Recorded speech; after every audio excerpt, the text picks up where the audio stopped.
Perkenalkan, nama saya Putri Kusumaningrum dari Pendidikan Agama Islam Universitas Ahmad Dahlan Yogyakarta. Nah, saya di sini akan menjelaskan beberapa penjelasan tentang kebijakan pendidikan Islam. Nah, sebelumnya kita harus mengetahui dulu dari akarnya, yaitu kata kebijakan. Kebijakan dalam KBBI diartikan sebagai mahir atau pandai, sedangkan dalam bahasa Inggris diartikan sebagai plan of action or statement of aims. Nah, kebijakan menurut istilah adalah suatu pernyataan cita-cita, tujuan, prinsip sebagai pedoman untuk mencapai sebuah sasaran.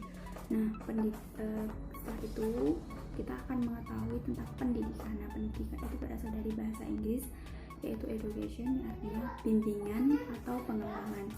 Nah, setelah kita mengetahui apa itu kebijakan, apa itu pendidikan, kita harus mengetahui dulu kebijakan pendidikan. Kebijakan pendidikan sebagaimana dikutip oleh Ali Imran dalam salah satu karya Charter Vigood yang menyatakan bahwa kebijakan pendidikan adalah suatu pertimbangan yang didasarkan atas beberapa nilai, dan dalam penilaian ada faktor-faktor yang berstatus situasional.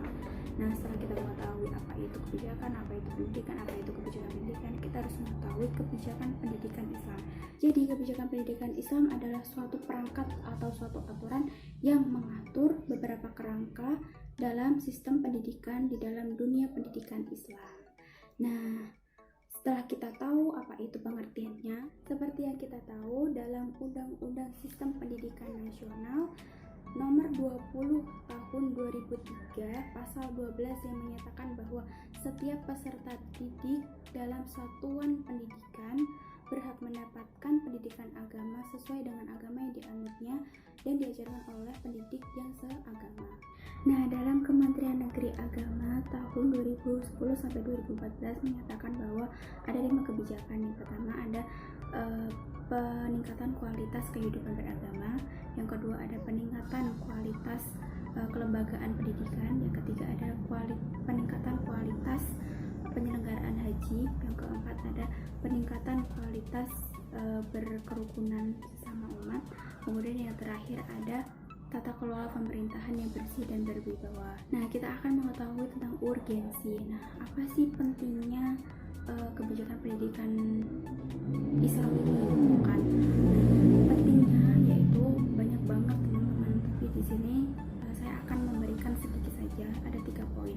Yang pertama, pastinya untuk membentuk karakter suatu individu itu bertakwa kepada Tuhan Yang Maha Esa dalam bersikap, berpikir maupun berperilaku. Dan yang kedua ada mensosialisasikan nilai ajaran-ajaran agama Islam. Jadi di dalam kebijakan pendidikan agama Islam ini pastinya ada suatu ajaran-ajaran, nilai-nilai ajaran-ajaran Islam yang diolah gitu.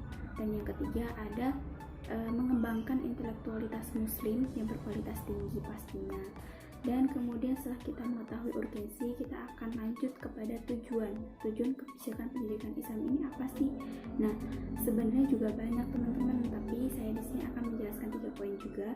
Yang pertama ada cerdas spiritual. Pastinya kebijakan pendidikan Islam itu selalu mengutamakan tentang spiritual atau kerohaniannya, yaitu selalu bertakwa kepada Tuhan Yang Maha Esa. Nah, yang kedua ada cerdas emosional dan sosial. Nah, cerdas emosional dan sosial ini adalah mengaktualisasikan rasa untuk meningkatkan sensitivitas dan apresiasi serta bersosialisasi kepada masyarakat luas. Kemudian yang ketiga ada cerdas secara intelektual. Nah, di dalam hal ini seseorang individu itu dituntut untuk mengolah pola pikirnya dia, untuk mengembangkan sebuah ilmu pengetahuan dan teknologi.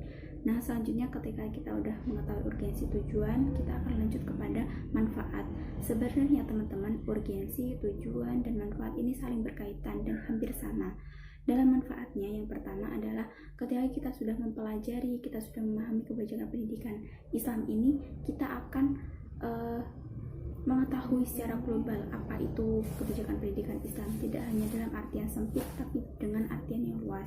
Kemudian yang kedua ada mampu menciptakan intelektualitas yang tinggi. Seperti dalam urgensi tadi, kita juga setelah mempelajari, memahami, kita akan mengembangkan atau menciptakan suatu intelektualitas itu yang berkualitas tentunya. Nah, yang terakhir adalah membangun kebijakan Islam ini yang dapat diterima oleh masyarakat.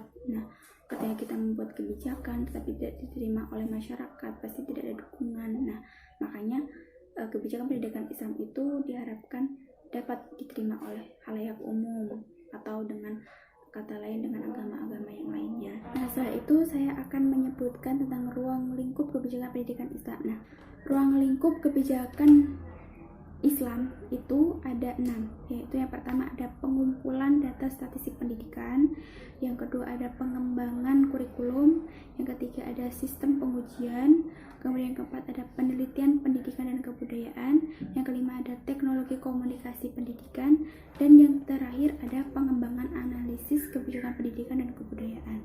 Nah, setelah itu apa sih bidang ilmu yang relevan gitu kan, bidang ilmu yang relevan dengan kebijakan Islam ini sendiri gitu.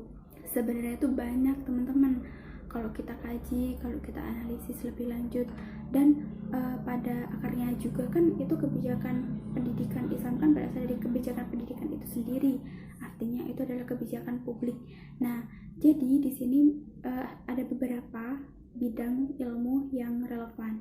Yang pertama ada ilmu pendidikan, kemudian ada analisis kebijakan, kemudian ada model kebijakan, kemudian ada kebijakan pendidikan itu sendiri, kemudian ada manajemen pendidikan, dan masih banyak lagi, karena ini bersifat interdisipliner sih kalau menurut saya pribadi.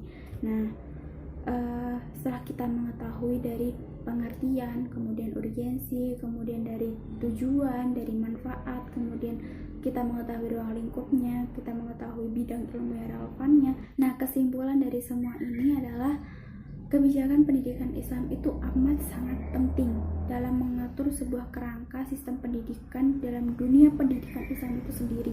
Nah, untuk apa gitu kan? Ya tentunya untuk mengatur suatu kebijakan agar tadi berkualitas tinggi, agar diterima oleh masyarakat, untuk dapat berkarakter kepada manusianya itu bertakwa kepada Tuhan pastinya. Jadi buat teman-teman, terima kasih yang sudah mendengarkan penjelasan tentang kebijakan pendidikan Islam ini. Mohon maaf apabila banyak sekali penjelasan yang mungkin kurang tepat. Sekian dari saya. Wassalamualaikum warahmatullahi wabarakatuh.